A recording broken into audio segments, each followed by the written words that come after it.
right. I am Barbara Pierce. This is Unique Euphony Coffee, Canvas, and Conversation.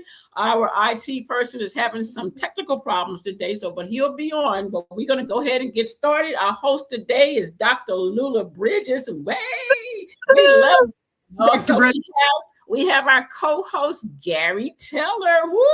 Hey, Mr. Gary. Hi.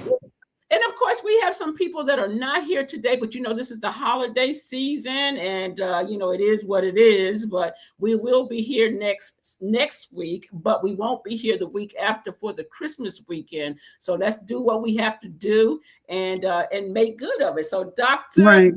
I'm getting ready to turn it over to you, and you direct. Oh, by the way, Gary, I sent you sent you a skit. Yeah, I sent you a skit on your phone. We may need you, but look like Wesley is coming back on. Okay. Okay, there he is. He's back on. So listen, Dr. Lula, we're turning it over to you. Okay. Good morning, everyone. We are going to on Echoes and Flame today. We are going to have a small skit, and we're going to talk about it. And I sure hope that I get everybody's opinion about this skit, because it's something that happens in every family. And the question is, do we take time to address it, or do we, let the person sulk and maybe do something that they wish they hadn't done?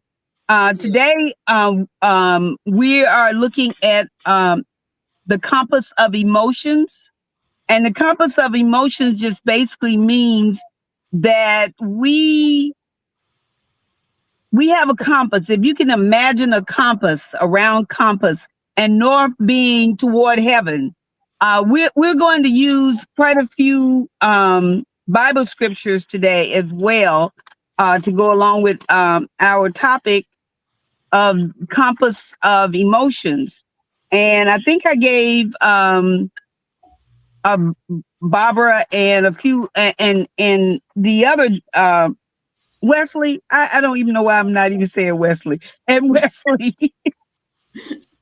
Of those which I really do not have myself, but so that maybe they can talk about the different Bible verses that we have and maybe kind of go through them. I'm looking for mine and I don't see them. But anyway, we have 3 or 4 Bible verses that we can use along with this particular script. And we just want you to see how, when people say the Bible, that we come into this world without directions, without any instructions, and how untrue that is, because the Bible gives us instructions on how to live each and every day, and how to raise our children. So, so it's really interesting when you hear people say that, we don't have any instructions when we have these babies. Oh, yes, we do. We have instructions. We may not read about them, but we do have those instructions.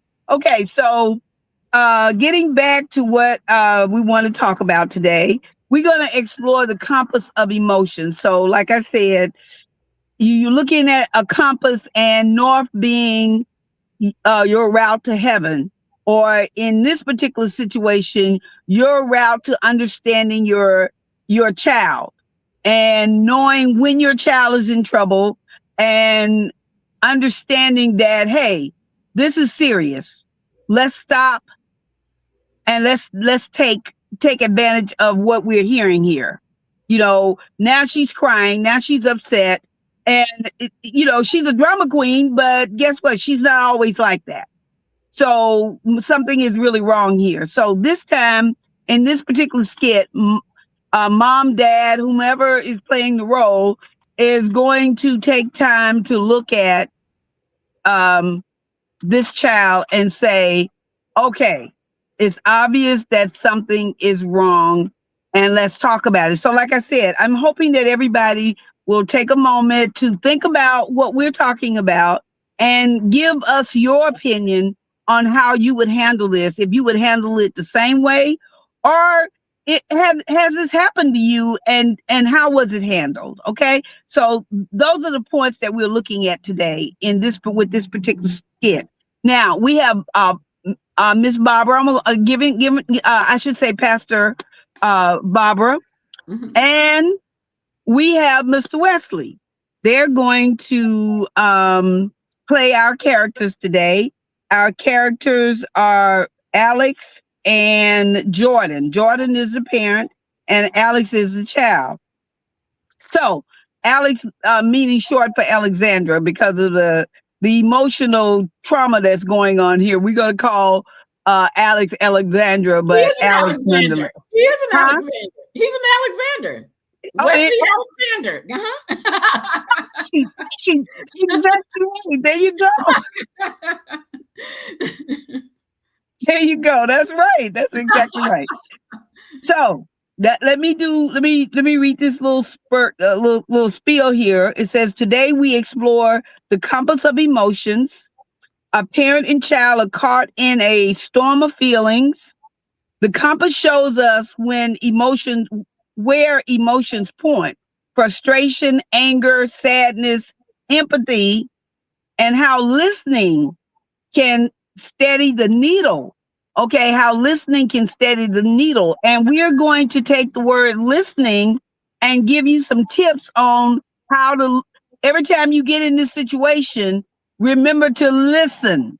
Listen. And so we're going to give you some, uh, uh, um, we're going to use listening as a way to help you remember how to deal with this situation. So we'll get to that later. But I'm going to ask Wesley and I'm going to ask Pastor Barbara if she would get ready to get started with the skit. All right. Alex? Oh. He said, oh. Nope, I don't have to read that part. Okay, we'll skip that. I don't want to say mom/dad. Mom, I'm really upset about what happened at school today. Not now, Alex. I've had enough of complaints. Just calm down. But you don't even want to hear me. Because every time you're upset, it turns out to be drama. I don't have the energy anymore. Okay. All right. So now we're looking at the scenario where Alex is coming and he's trying to talk to his mom. And, mom says, look, you know what? You're a drama queen. And I'm just not going to get into this with you. But something shifts with mom's attitude. So let's continue the skit. Okay. Narrator steps in. Mm-hmm. And scene 3. Okay. You never. Oh, on the compass of him. Okay, no, it's actually scene 2. Yeah, scene we're on 2. Scene okay, 2. I'm sorry. Yeah. Okay, go ahead. It says narrator. Or yeah, Dr. Lula is the narrator. Oh, okay. Okay, so we'll skip that. You never listen. You just shut me down. Because you don't stop. I need quiet. Okay, so mom is at this point where, you know what? I'm tired of you. I'm tired of your drama. I'm just tired. And I'm busy and I just don't have the energy to listen to you constantly whine about something. But once again, like I said, something shifts in this scenario because mom has heard something in her child's voice or in the child's behavior that says, wait a minute, this is serious. So let's see what happens. Let's see how things change. So I think we start with the parent now. Mm-hmm. Wait a minute, Alex. I hear myself. I'm stuck on frustration. You're stuck on anger. The compass is spinning us apart. I just wanted you to understand how hurt I felt. Okay, well, let's stop. Point to the compass to listening. Tell me one thing that hurt you the most. When they laughed at me, I felt invisible. That matters. I don't want you to feel invisible here. I want to listen to you. Okay. So now you see where mom is really in tune with her child. Now at first it was like, okay, you just being a drama queen. And then after listening to his voice, listening, maybe even seeing a teardrop or something made mom stop to think that I need to listen now. A lot of times parents don't listen. Children go out and do things like take guns to school.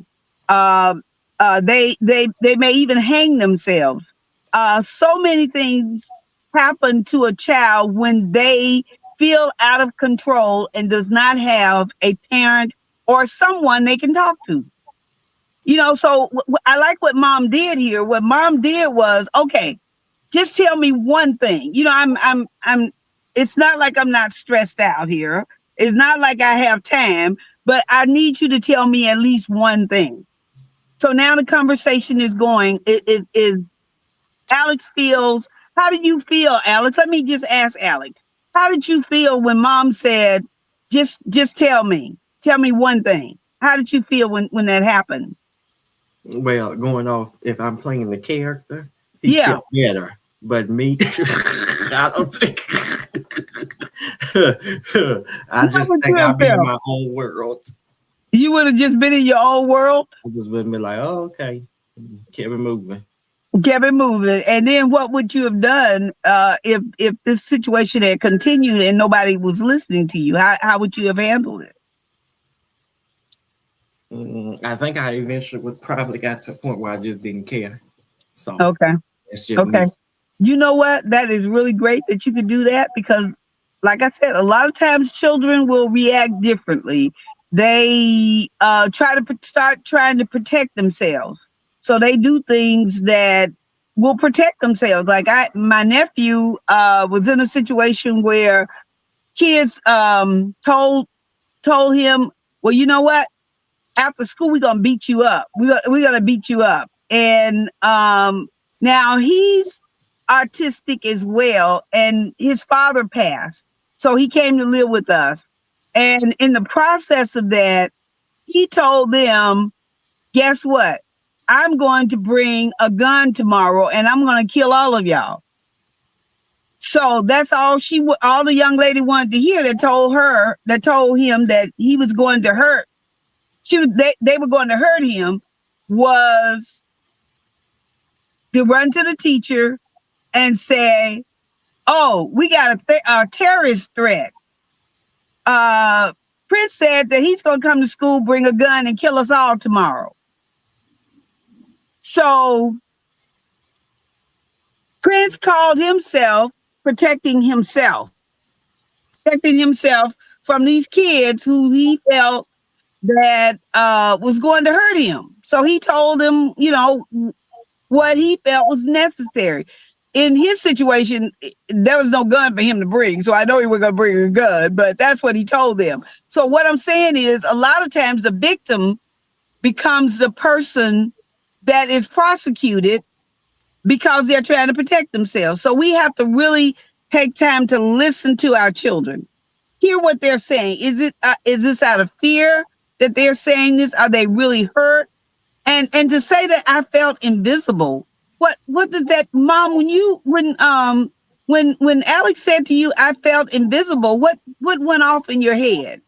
So that's when I start. I'm sorry, I've been in. No, you're right. Go ahead, please. Put myself in the character here. So I kind of felt then that just invisible, that word invisible made me realize that I wasn't doing the parenting that I'm supposed to do because he shouldn't feel invisible. I should be listening to him. Sometimes us as parents go through frustration. Sometimes we want a quiet space and everything, but we have to realize that our responsibility is our children. So when he just said invisible, then I knew that he meant it's like he wasn't there. So then I started thinking, wait a minute, something is very wrong here. Let me listen to my child. So that's right. That's me now. Now some parents never come to that. They never come to that. That's right. I had a hard time talking to my mom because every time I talked to my mom, it was like I was being fast or, I shouldn't be asking her the questions that I'm asking her. And I think because a lot of parents are just not equipped with the knowledge to know how to handle some of the questions that the kids are coming to you. Right. discuss with you. A lot of times it's the parent and not the child, but Right. the child has to suffer from it, you know? So yeah, that was a really interesting skit there. And that's a reality. And to hear Wesley or hear Alex say that, I just, hey, I just would have got in my own bubble right then. That's a sign of trouble.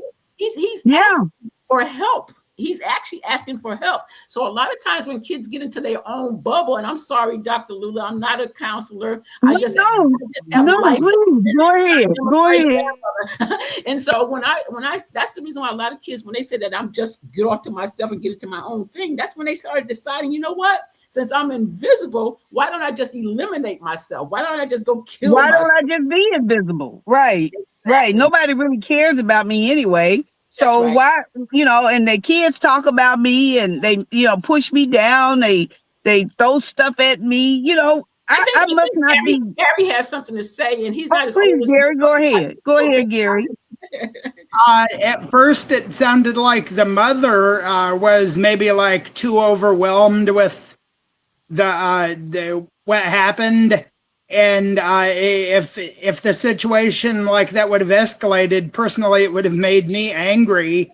But like it turned out the way it did, that if I was Alexander, that would have given me a lot of relief that I was finally being listened to. Okay. Yeah. That your mom understands that you're not just being a drama queen here. This is serious for me. Now, let me say this. A lot of times, even when the child feels that it's really, really serious, when you hear it, you're like, boy, get over it. But actually, everybody is so different that something as simple as I felt invisible says a lot, maybe to this child, but as Wesley said, I'll just say, well, forget it, and move on. But every child, every child is not going to do that. Every child is not going to say it's okay for me to go to school and let these people treat me like this. It's not okay. They have no dignity. You want to know why they go to school looking slouchy and thrown away? The interesting thing about my nephew, when all this was going on, I would know when he had a really bad day. He would not put on deodorant. And he would not put on deodorant because it kept the kids away from him. And the first time he did it, I was like, boy, go put on some deodorant. What's wrong? Go take a bath or go do this, go do that. But that was his defense. See, that was his defense. So you really, really have to take time and wait a minute, this is not good. This is not right. So you have to know your child. Now he was my nephew, but and still is my nephew. As a matter of fact, he still lives with me. But you have to take time to look at what's going on. If it continues to get weird, then and you see it as weird, then you need to do something. You need to say something to that person. You need to let them know that you are watching, that you see that this is a problem. And not only that, you should hold the school accountable. Because when a child goes to school, a child is supposed to be protected. Even if it's somebody in the neighborhood, if the child is, if these things are happening to the child, then it is your responsibility as a parent to find out how to prevent this, okay? How to prevent this from happening. And you can't say to them, it would really be bad to say to them, you know what? If you weren't so stupid, I've heard this, believe me, I've heard parents say this, actually in a group session with the child and the parent. And the parent said, if you weren't so stupid, the kids wouldn't pick on you. I actually wanted to get up, grab the mama, and throw her through the door. That's how angry I got with her. I'm glad you said that because I know I was guilty. Sometimes we look back at our parenting when we were parents And Right. it may not have been perfect, but sometimes you don't see it until your grandchildren come along and you say, oh, man. Right. And I did learn that. I think one time I got angry with my daughter because she didn't get a good grade or something. And I think what I did, I'm almost sure that I compared her with another child.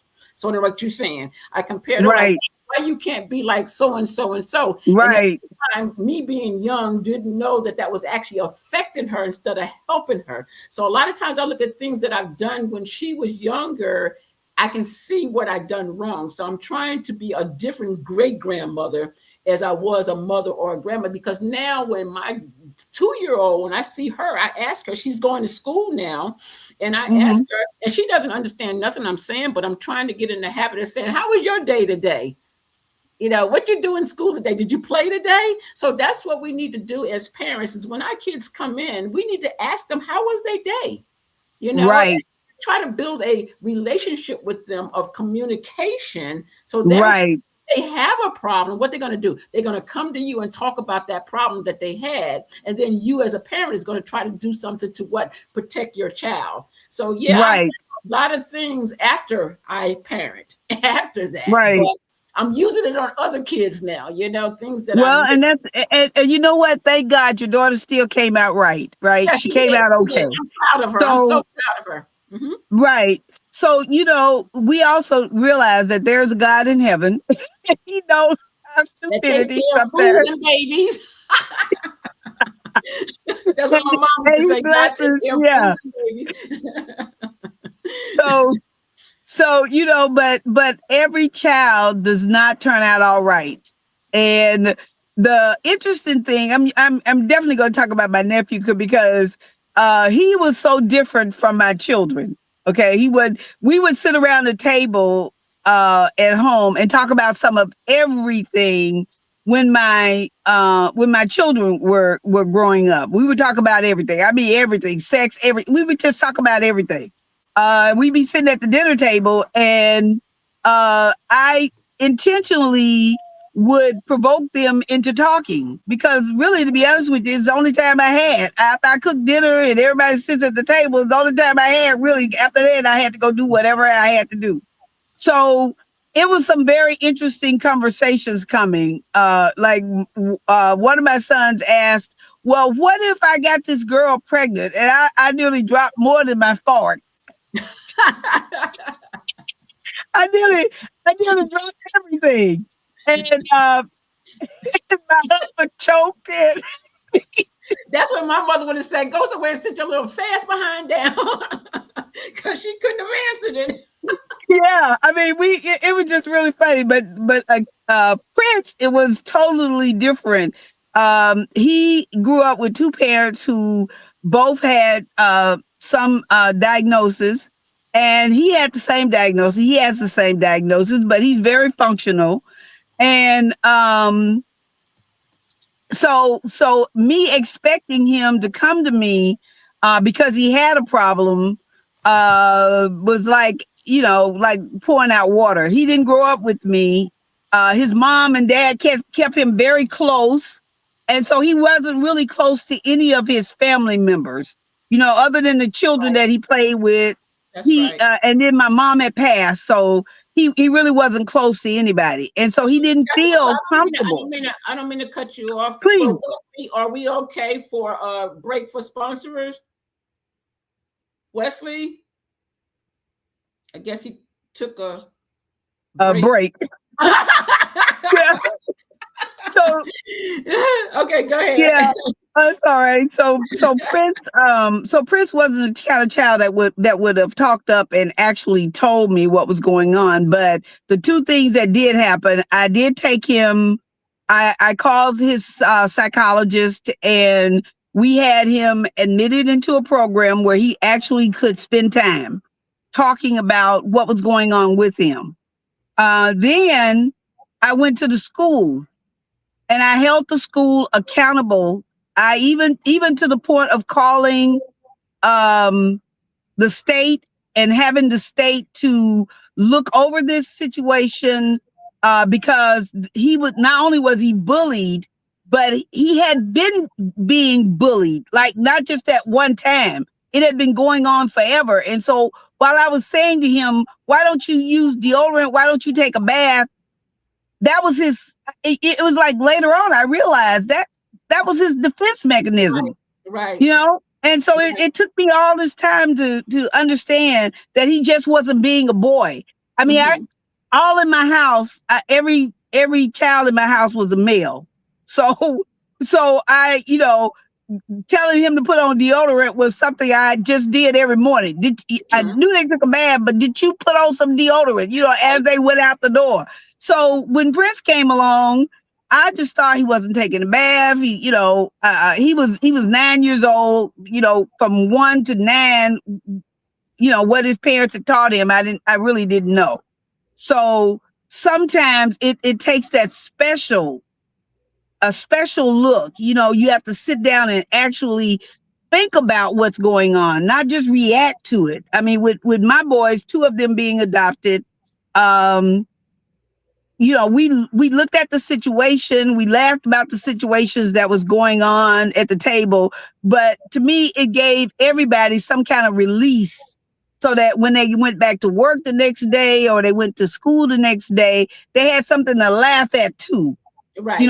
It was a fun kind of time, but although some things were serious that we discussed, it still was a fun time, that we all got together and laughed. And matter of fact, when I finally composed myself about the pregnancy thing, my boys were playing sports. And I said, well, I'm going to give you my opinion. I don't know what your daddy going to say, but my opinion is you're going to stop work.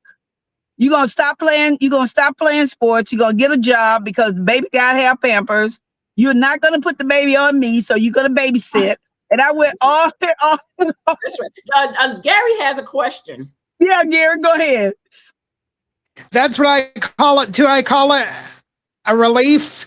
But I would have done the same thing, if I was the parent. I would have said, "You're gonna stop school. You're gonna get a GED, get a job, and support the baby." Yes. So I think that was the right advice. I think that's why I only have two grandkids. That's I have 3 children, but I got 2 grandkids, and that's now, it. Let me just take this with this one sponsor because this is the largest sponsor. Okay. All right. Ladies and gentlemen, this is Unique Euphony Publishing that is sponsoring the Coffee Canvas and Conversation. And I just want to say, guys, please go to www.uniqueeuphony publishing and see what we have going on. We got a lot of books there that we're selling. We got events that are coming up. We are having a great time. So right now we want to go back to Dr. Lula Bridges. Okay, so those are the little crazy things that kind of went on in my family raising. Really, when we got the boys, they were 9 and 12 when we got our sons, and we were in Michigan with a lot of good professionals that were able to help us when things got rough. Because when we first got the boys, they used to run off all the time, and I used to be chasing them. And my husband said, you know what, you chasing them, you're going to get bit by a dog. They know which neighborhood to run in. So all these things happen in a family. And while it's going on in your family, you think nothing about it. But my boys told me later that they knew we wanted them because I would never let them run off by themselves. I was always behind them. Was behind them. So they said, well, we knew you wanted us because, every time we ran off, you ran off with us. There you go, right behind us. We even had to look back one time to see if you were coming. I said, yeah, but see, this is the thing. If you had run off one more time, I would have gone the other way and called social services and said, come get you. Yes. And they say, nah, you never would have done that. You want us too much. You loved us too much. That kind of stuff. So that makes you feel good. That's right. So I want to get back to when we were talking to Alex, which was portrayed by Wesley, and it kind of bothered me. And Wesley's not here now to defend himself. That's okay. He'll be back in a minute. Is that when you hear a child say something like that, and I know he's a grown man now, but when you hear a child actually say something like, I don't care, I just, that's a really concern. Right. That's a major concern. Major concern. Major concern because, again, not just going to commit suicide. I think that's the reason why a lot of how could I say drug abuse comes from. Right. There you go. Yeah. So there's you are so right. There's other comfort zones that are out there, not only to kids, but for grown people. I mean, I thought for years that my husband was a big drinker, and I think a lot of that came from, that was his comfort zone. That's how he dealt with things. Right. So that's the reason why when I see homeless people out there, I give them money. When people tell me don't do that because all they're going to do is go to drink. And I said, well, hey, if that's their comfort zone, well, they just have to deal with God with the rest of it. But there's a lot of times when these kids are finding things to do, whether it's fighting, whether it's drug abuse, whether it's suicide and all these other bad things that they're doing, that's the way they respond like that. That's how they respond. Yeah, that's right. And cut myself off, No. Right. No. Yeah. Yeah. It's like you got to find something that's gonna make you feel okay, and that is a way. If I drink this, the problem gonna still be there, but at least for a few minutes I'm gonna feel okay. Yes. Yes. And it gets worse and worse. And then you hear about liver, your liver damaged. This is going wrong with your body because of the excessive drinking or drugging, or you go out and you actually hit somebody because you're really not there. The drink or the substance has taken over your body, and it is in command. It is in command. And like you said, getting back to it, when we talk about the compass of emotions, it's like Alex moved from being sad about the situation, then he got angry about it. Okay. And because he got angry with mom, you won't listen to me. You won't listen. And the mere fact that he said, you won't listen to me, said, stop. You know what? This is serious. You won't, I need you to listen to me is what he was saying. I need you to listen. And so then Jordan went from being frustrated with the fact that she is tied up with all these things that she's doing, and now it's one more problem. Right. So she gets defensive. Okay. So that's kind of like the compass it's just spinning now. Nothing is really getting done that's productive, right? Right. We have Dr. Yodalia back, and she's been hey, Doc. and she's been at a doctor's appointment, so she's just listening right now. But if she I don't know. Hey, Doc. I don't know if she hears you or not. She's still on mute. But anyway, she's listening to us right now. She's really busy, but she's listening. I just okay. Yeah, and so to say that when the kids laughed at me and I felt invisible, they laughed at me. They didn't feel my heart. They didn't understand that they were making me feel really bad. They act like I wasn't even there. Like you were saying earlier, Pastor, that sometimes when your children are in the house and they're talking about you and you're right there, and like you all know I'm still here. I'm right here. So yeah, I'm right here. You're talking about me like I'm not even here. I'm not even in the room, But so we are going to get to the word listen. What does the word, if you were to look at the letters in the word listen, how would you describe, what words would you use? What would L mean? And L basically means to look inward of what's going on. Look inward of your heart to realize that that's your child and your child is crying out for help. And I liked what Pastor Barbara said. there are so many, the child is crying out for help, and the child has to find some kind of way to feel better about him or herself. Now you got gangs. A lot of kids say I decided to be a part of the gang because I needed some protection. So I decided to be a part of the gang. Not really a gang member, not that kind of person, but because I'm scared, if I become a part of this gang, then I know that they're going to protect me. They're going to listen to me. They may hit and knock me around for a little bit, but when it's all said and done, they're going to protect me.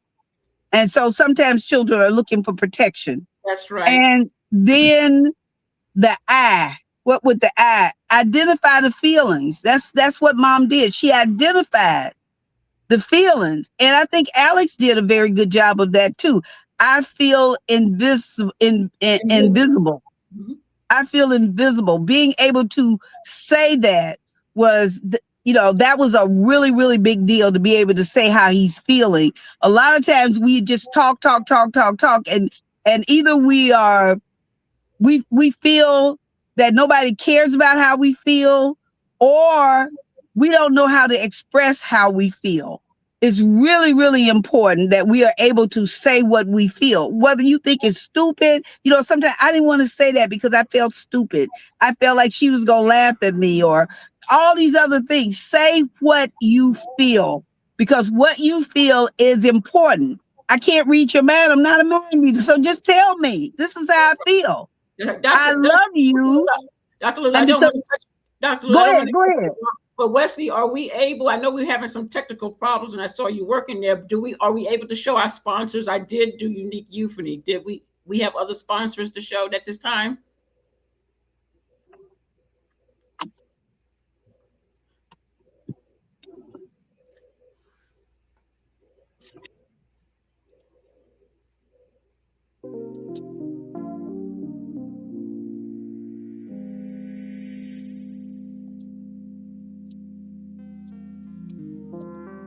Okay, so while you showing those sponsors, I'm going to check my thing here.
Awesome. Dr. Lula is back now, but I just want to say one thing before I forget about it, guys, is don't forget we will be on next week, and Dr. Hildaya, that's her day, talking about Almost Lost in the System. And we also have a coach on here, Coach Bernard, which will be talking about insurance, because I've been asking. Yes, and thank you, Dr. Lula, for introducing him to me, because he's helping me with some insurance stuff right now, and he will be talking about it because there's a lot of questions that we've been asking about what's the difference between term life and between whole life, and he's going to be here to talk about that next week. And also we'll have Dr. Hildaya talking about Almost Lost in the System and her new book and all that kind of stuff. So I want to go ahead and say that now, but I'm getting ready to turn it back over to you, Dr. Lula, and then we'll come back to the rest of our announcements. Okay. So we have gotten down to S, which is stop the spin. We talked about the compass just spinning around because nothing is being done. There's anger, frustration. It's so much going on, but nothing is being done. So stop the spin. Stop the spin by taking a deep breath and just say, listen, we're getting nothing accomplished here. Say that. Say we're not getting anything done. Give me one. You know I'm busy, but I need to take time to hear you. So I'm going to listen to you. Give me one thing that's bothering you the most. And so he did that. I thought that was very effective. I think that mom being able to say that, letting the child know I'm really busy, but you are important to me. So I'm asking you to give me one thing that's really bothering you. And we can talk about the rest later. But let's just talk about this one thing right now that's really bothering you. And so stop what you're doing, because your child is important. And matter of fact, your child is really the only job that the Lord has given you to take care of. I mean, all these other things, yes, we need to eat and all that. If you're taking care of your child, guess what? You're eating, you're doing the things that you're supposed to do as a parent, and you're taking care of yourself. So that one big thing as a mother, as a father, that the Lord has given us to do, we provide for ourselves while we are providing for our children. Okay. And then the T, tune into what they're saying. Don't just say, yeah, okay. You're not really listening, but you claim you're giving him or her a few minutes. No, tune in, because what they're saying says, I am in pain and I need help. That's worse than a sore on their hand. They got a bad sore on their hand, you would get up immediately and take care of that so it won't get infected. So in this particular situation, you need to get up and respond. So tune into what's going on so that you can help your child overcome whatever is going on with them. And then E, emphasize that you care. Emphasize that their emotions are valid. Okay, I understand. What you feel is important to me. I want to hear what you're feeling. Let them know that they are important and that you validate what their emotions are. That's their emotion. You can't tell them they can't feel that way. This is how they feel. So at least say, okay, I understand how you feel, but help me understand even more by telling me this. You may not agree with what they are feeling, but you can understand it because they're telling you what they're feeling. And then when we get to the last one, the last one of listen, navigate north, always reach toward heaven. Lord, please, I want to make sure I'm getting this right. I want to make sure that I am really responding to my child as I need to. And we use that as a compass coming back to the connection. You're reaching north, so north always takes you home. So at least that's what my grandfather told me. I don't know nothing about the compass. That's what I was told. Anyway, I just want to say that Dr. Hildiah said that she is no sound, but she says she can hear me when I cough, so that means that she can hear us. But I'm trying to her to take her mute. She has to take the mute because I tried to take it off, but it says she has to take it off herself. So Dr. Hildiah, make sure that you unmute yourself so you can say something. You have to unmute yourself. Okay? Okay. Yeah, so how y'all doing? There she goes. Hi, Doc, we hear you.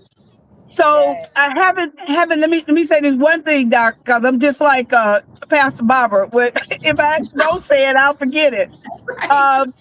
The one thing that I would, if you take away nothing else, I want you to take away the word listen. I want you to think about how you address whomever the person is in front of you.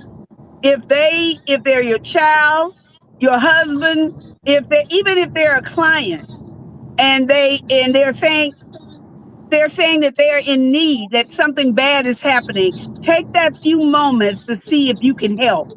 You can't always help. We're not perfect, but if you can help, do what you can. All right, Doc, Remember, we're Dr. listening here Lula, to you you. and I had this discussion a few weeks ago. That's what I Yeah, told you. I yeah. said, not just as a parent, as a leader, you have to listen. And I You have to stated that's listen. how I've helped so many youth who are gang members, former gang members. You have to listen. In order to be an investigator, you have to listen. And that's Right, why I'm considered an expert, because I listen. So that right, is, I'm in agreement with you, and that's the first thing I do, or I can't help you. If I'm not listening to right, you, I can't assist you. Right. right. I see she's breaking up a little bit. I want to ask Wesley. Wesley, do you have like a, a comment or a summary of what you've learned today, and what would you do different with your parent, or parents, from this point on? Mm, well, I'm gonna be blunt. I'm gonna be very honest. Yeah. Probably nothing, because I mean, I don't get into those type of situations with them because most of the time, like I said, I be tending to my own business, and as long as we ain't bothering each other, that keeps the tension down. So I Okay. don't do nothing. I'm just So, keep doing like I Wesley, let do. me ask you: have you ever? I mean, you're a young man now, but when you, as a child, have you ever gotten to a point that you needed your parents to listen? Oh, they wasn't gonna do that no way, but yes. Okay. Okay. What about Yeah. you, Gary? You the other young person on here, other than Dr. Hildaya. I have, yes, and for the most part they listened, but when they didn't, we just came together and prayed about it, and God led us into a solution. So Yeah. Okay. That's But that's what's wrong there with my parents. They ain't saved. I'm Okay. saved, so I leave it alone. Yeah, Okay. and again, Dr. Lula, as I was saying earlier, I know it's been many, many years ago since I've been with my mom. My mom was mostly a single parent, even though I know my dad, and but my mom was mostly the single parent. So, but anyway, when I look back and I think about all the times that she didn't listen to me, we had a village back then. So when your mom didn't listen, you would go to your neighbor and talk to them, or you go Right. to Right. older sibling and talk to them. So it was a little different back then. It's like the kids now, nobody's listening to them, especially the church. The church doesn't listen to them. It's like if they have these great ideas and stuff and they come to a deacon or a leader in the church, it's like, again, we don't want to talk about it right now, or we Right. can't do it right now. So there's a lot of that listening. You are exactly right. It's a lot about listening, communicating, a lot of that. I just want to put that back in there. Right. Just validating the person's feelings. And, sometimes we say, well, you have no right to feel like that because of this, this, and this. Yeah, you have a right to feel like you feel. You can say, I feel like that. But, I understand I hear what you're saying. Even if you don't understand, I hear what you're saying. I'm hearing you. But I disagree with how you're feeling. Mm-hmm. Have you considered that maybe this is going on, or maybe something else? So don't always feel like you have to validate it. You can say, yes, I hear you. I don't understand. Can you tell me more about it? If that's not working, take time to ask questions, because the more questions you ask, the better understanding you will get from whomever you're talking to. Whomever. It's easy to blow up and get mad and then later come back and say, you know what? Now I see what they were saying. But you said all these ugly words to them already. Mm-hmm. And although people will forgive you, sometimes those words just stay in their head, and so we have to listen, be mindful how we respond. Because I hate for a child to turn around and go into their room and cry themselves to sleep when you could have given them a hug and say, listen, it sounds like you have really gone through something. And you don't have to be a counselor to do this. This is not counseling material. This is just mom and dad, okay? This is just mom and dad situations, taking the time to listen to your child. It's just right. that simple. So it has nothing to do with, oh, you got all this training. No, it got nothing to do with that. The training is important because this is what I do for a living. But what I'm telling you is ABCD. So I want you to realize that you have what it takes for your child or for your grandchild or your great grandchild or for the neighbor who is going through something. You have what it takes to listen to them. Right. And do what you can to help out, because that's what the good Lord wants us to do. Okay, we're going to come back so you can close out. Wesley, do we have any canvas today? Yes, let's go ahead and look at it. Okay. Princess Anani Graham. Oh yeah, that's scary. Beautiful she devil in whatever it is. I know it's scary. Yeah, that is nice. It is nice. She sent that in, so that is our canvas, and we thank Princess. I hope she's doing well, enjoying Atlanta, hot Atlanta. Yes. Okay. For sure. Oh, Princess in Atlanta. Yeah, she's okay. going to school there. She's at Georgia University. Mm-hmm. So Okay, so I have some open mic. We normally would have our Maya Angelou, which is had an appointment this morning. She wasn't able to come, but I have a really short one that I thought would go with all this, and it's called "You're Stressing Me Out." Why are you stressing me out? Every time we talk lately, my head hurts. I don't know what to say or when to say it. I don't need any more complications. I need more understanding. You're stressing me out. What's that all about? Well, That was I think about that when we talk about that was kids. good. That was really good. Right on point. Right on point. I just happened to pick that out, and I was like, you know what? I have a poem for that. But that is cool. So now getting to the announcement right before Dr. Lula closes out. Remember, we will have the National Children's Church this coming Sunday and next Sunday, but we will not have it the Sunday of the weekend of Christmas. We will not have it. I think that's the 20s, whatever. We will not have it. We also have a speaker that's going to be on tomorrow. She was also on last week. She's on my mentee,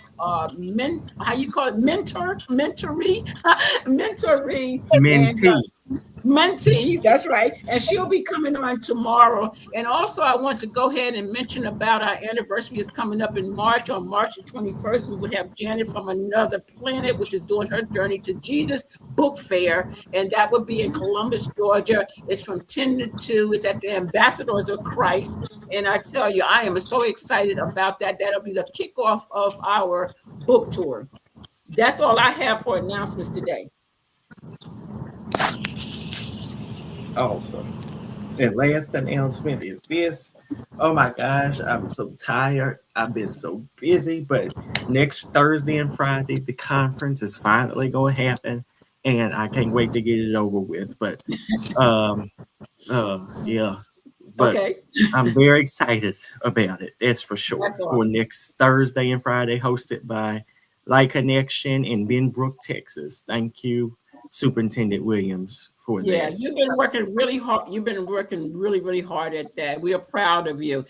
So let's go ahead and let Miss Lula close us out. Well, not only would close out with word, but you can close us out with prayer. And I know you're going to a funeral, and I hope you enjoy the rest of your day after the funeral. Oh, thank you. Thank you very much. I just want to say that I learned a lot from what I'm talking about today. As I was talking, I could hear things that I needed to do that could help me not only improve my practice, but also improve my relationships with my friends and with family members by just listening, just listening. You stop and think to listen first and then respond, but listen with your heart. Don't listen with, I'm tied up. Don't listen with that. Listen with your heart and give them that few moments and let them know that, listen, is this something that we can talk about a little later? If you can't talk, you can't deal with them then. Give them hope that you are still willing to hear what they have to say. Now, I am going to, give us a prayer if there's nobody else that wants to say anything. Most gracious Heavenly Father, we thank you for every day that we breathe.